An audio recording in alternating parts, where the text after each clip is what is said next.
یہ توحید اشارہ صرف کرو کس طرح بدل دیتی ہے آدمی کی زندگی کو. توحید دو چیزیں ہیں، اتباع سنت، عقیدہ توحید. حضرت موسیٰ علیہ السلام کا واقعہ ہم بارہا سنتے اور پڑھتے آئے. رسیاں جادوگروں نے جب ڈالی تو عصا ان کے سامنے حضرت موسیٰ علیہ السلام نے ڈالا تھا، جو لاٹھی بنی اور ان کی رسیوں کو نگل لیا. یہ توحید، یہ ہے اس کے اثرات اور یہ ہے اس کے فوائد. جب نگل لیا تو انہوں نے موسیٰ کی عظمت و بڑائی نہیں، جیسے ہمارے یہاں معمولی کرامت اگر مشہور ہو جائے تو سجدے ہونے لگتے ہیں. نہ، جب توحید رہتی ہے تو جملہ کہا رب موسیٰ و ہارون، ہم موسیٰ اور ہارون کے رب پر ایمان. شخصیت نہیں، رب پرستی لاتی ہے توحید. ہمارے یہاں جو توحید ہے یہ اسی نعمت کی وجہ سے ہے، رب پرستی. توحید خوف دلوں سے نکالتی ہے، موت کا خوف نہیں ہوتا ہے کسی. جب عقیدہ ہوتا ہے، جب عقیدہ ہوتا ہے ایک پتا بھی اس کی مشیت کے بغیر حرکت نہیں کر سکتا. تو پھر یہ جملہ دل سے نکلتا ہے، زبان سے نہیں. قدر اللہ ما شاء فعل، جو اللہ نے مقدر کر دی. یہ جو ہم واقعہ بتاتے ہیں یہ حضرت سمیہ، ہمارے یہاں خواتین کو لوگ کہتے ہیں کمزور عقیدے کی ہوتی ہے. کبھی ہم ان عالی شان، ان بے مثال ماؤں کی واقعات دیکھیں. برچھی لے کر کھڑا ہے ابو جہل، کہتا ہے بول جان دے گی یا دین؟ کہا بڑی چھوٹی چیز مانگ لی عقیدے کے مقابل. یہ حضرت ام سلیم یہ عقیدہ بولتا ہے توحید. میں اپنی بات پر آنے کے لیے ضروری ہے، اللہ نے دیا ہے. حضرت ام سلیم بیٹا مر گیا، کیا کہا اپنے شوہر سے ابو طلحہ سے؟ یہ توحید تھی. کہتی ہے اگر امین آدمی کو کوئی امانت دی جائے اور اسے واپس مانگی جائے تو کیا کرے؟ کہا امین آدمی کو لوٹا دینا چاہیے. کہا اللہ نے جگر کا ٹکڑا دیا تھا، اتنی عمر دی تھی، واپس لے لیا.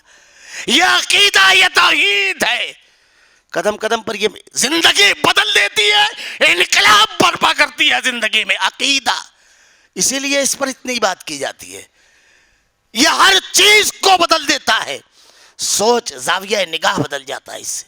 توحید سب سے زیادہ اللہ کے نبی صلی اللہ علیہ وسلم نے صحابہ اکرام کو رب پرستی سکھائی تھی، شخصیت پرستی نہیں. بس ایک روایت صرف بیان کروں، ورنہ لوگوں نے تو نہ جانے کیسے کیسے استدلالات کیے. اللہ کے نبی کی ذات اسوہ اور نمونہ ہے ہمارے لیے. جب یہ توحید دل میں راسخ رہے گی، اللہ کی عظمت، اس کی بڑائی، اس کا اختیار، اس کی قدرت، اس کا جاہ و جلال جب دل میں راسخ ہوگا، پھر کسی کی بڑائی، کسی کی عظمت متاثر نہیں گی، کسی کا خوف، کسی کی طاقت مرعوب نہیں کرے گی. یہ نعرہ نمرود کے سامنے حضرت ابراہیم علیہ السلام کا اطمینان اور حسبنا اللہ و نعم الوکیل، یہ توحید کی جھلک ہے. یہ بدن کے کپڑوں سے گھر سے نکالے گئے، کیسے قربانیاں دی اسلام کے لیے. یہ جب دل میں اترتی ہے تو پھر قربانیاں بھی چھوٹی لگتی ہے. اگر صحابہ کے واقعات دیکھیں، صرف ایک صحابی، یہ حضرت عبداللہ ذو البجادین، ایمان قبول کیا.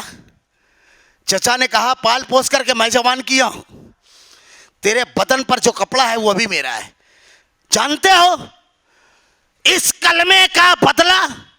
کہاں جانتا ہوں. پورے کپڑے اتار لیے. ذرا تصور کیجئے برہنہ نوجوان اپنی ماں کے مقابل کس طرح گیا ہوگا. اپنے ہاتھ کو اپنی شرمگاہ پر رکھ کر کے اپنی والدہ کے پاس گئے اور کہا، جب ممی نے دیکھا تو کہا بیٹا، کہا چچا نے سب اتار لیے. ایمان کے بدلے ایک چھوٹا سا کپڑا دو مستعار، تاکہ اسے لپیٹ کر کے میں اپنی شرمگاہ چھپاؤں. اسی حالت میں مدینہ گئے. واقعہ پورا پڑھ جائیے، پڑھ نہیں سکتا آدمی. یہ عبداللہ ذو البجادین انہی کا واقعہ ہے کہ قرآن ذرا سا بلند و آواز سے پڑھ رہے تھے. اگر کوئی آرام کر رہا ہو، نماز پڑھ رہا ہو تو قرآن بلند و آواز سے نہیں پڑھنا چاہیے. کسی نے روکا تو اللہ کے نبی کہتے ہیں کہ عبداللہ کو نہ روکے کہ اس کے تو کپڑے بھی اتار لیے گئے، اس نے تو سب کچھ قربان کر، اسے نہ روکو. یہی عبداللہ ذو البجادین ہیں. اللہ کے نبی سے کہتے ہیں اللہ کے رسول دعا کیجیے اللہ شہادت دے. کہا اور میدان جنگ میں شہادت، کہا ہے اللہ اس کو میدان جنگ میں نہ مارنا. اس کے بعد واپسی میں شہادت کی موت کیسی ہوئی؟ بخار چڑھا تبوک سے لوٹتے ہوئے. وفات جب ہوئی، اللہ کے نبی صلی اللہ علیہ وسلم حضرت عبداللہ لاشا جب قبر میں اتارتے ہیں تو کہتے ہیں اللہ میں عبداللہ سے راضی ہو گیا، اے اللہ ہم سب راضی، اللہ تو بھی راضی ہو جا عبداللہ سے رب العالمین۔ ابو بکر عمر کھڑے ہوئے ہیں قبر کے پاس، کہتے ہیں کاش ہمارا لاشا ہوتا کہ کائنات کا امام یہ جملے ہمارے لیے کہتا۔ یہ عقیدہ ہے، توحید ہے کہ سب کچھ دینے کے بعد جان دی ہوئی اسی کی تھی، حق تو یہ ہے کہ حق ادا نہ ہوا۔ موحد خوف نہیں ہوتا اس کے دل میں، موجودہ حالات پر ہم جو خوف زدہ ہیں۔ ایک جملہ صرف چھوٹی سی مثال کہوں گا، یہ عقیدہ توحید۔ دیکھیے شکاری جو ہوتا ہے، یاد رکھیے شکاری کے لیے جنگل کا گھنا ہونا، درندوں کا زیادہ ہونا یہ مسئلہ نہیں ہے، کیونکہ اس کے تو سامان شوق کا سامان ہے، بہت گھنا جنگل ہے، درندے بہت زیادہ ہے تو شوق کا سامان ہے۔ شکاری کے لیے مسئلہ کب ہے جانتے ہیں؟ آپ بولیں گے جنگل گھرا ہے، درندے زیادہ ہیں، کہے گا کوئی مسئلہ نہیں، لیکن مسئلہ اس وقت ہے جب اس کے پاس آلات شکار نہ ہو، پھر تو وہ ایک قدم پر شکار ہو جائے گا۔ تو ہمارے لیے مسئلہ نہیں ہے، مسئلہ یہ ہے کہ ہمارے پاس اللہ کی توحید، نبی کا اسوہ ہے، چتھڑوں میں لپٹی ہوئی تلواریں لے کر کے بالکل بے سر و سامان نکلے، لیکن عقیدے کی نعمت تھی، اتباع سنت تھی، اللہ کی محبت تھی، اللہ کے دین زندگی کے ہر میدان میں تھا عملاً۔ وہاں قرآن دو دفتیوں کے بیچ صحیفوں پر لکھا نہیں، بازاروں میں عمل میں نظر آتا تھا۔ وہاں حدیث کردار میں نمایاں نظر آتی تھی۔ معاف کیجئے گا ہمارا معاملہ، مسئلہ حالات یہ سب چیزیں نہیں ہیں، مسئلہ یہ ہے کہ اللہ رب العالمین نے کہا ہے وَلَا تَهْنُوا وَلَا تَحْزَنُوا، ایک شرط لگا دی آگے، وَأَنْتُمُ الْأَعْلَوْنَ إِن كُنتُم مُؤْمِنِينَ، ایمان کی شرط ہے۔ اور ایمان یہ کیسی چیز ہے، کیسا سرمایہ ہے؟ اس میں سب سے پہلی چیز توحید۔ بہت اختصار کے ساتھ اگر توحید کے فوائد، سارے فائدے اسی توحید کی بنیاد پر اور سارے نقصانات اسی توحید کی نہ ہونے کی بنیاد پر، آج ہمارے ہاں قدم قدم پر شرک ہے۔ عقیدے کی اہمیت معاف کیجئے گا بڑا غیر اہم ہمارے یہاں سمجھا جاتا ہے عقیدہ، حالانکہ علامہ ابن تیمیہ رحمۃ اللہ علیہ ارشاد فرماتے ہیں کہ پورا قرآن توحید ہے، پورا قرآن۔ اللہ رب العالمین نے توحید کا بیان کیا ہے قرآن میں، اللہ نے انبیاء کا تذکرہ کیا ہے قرآن میں، یہ توحید پہچانے والوں کا تذکرہ ہے۔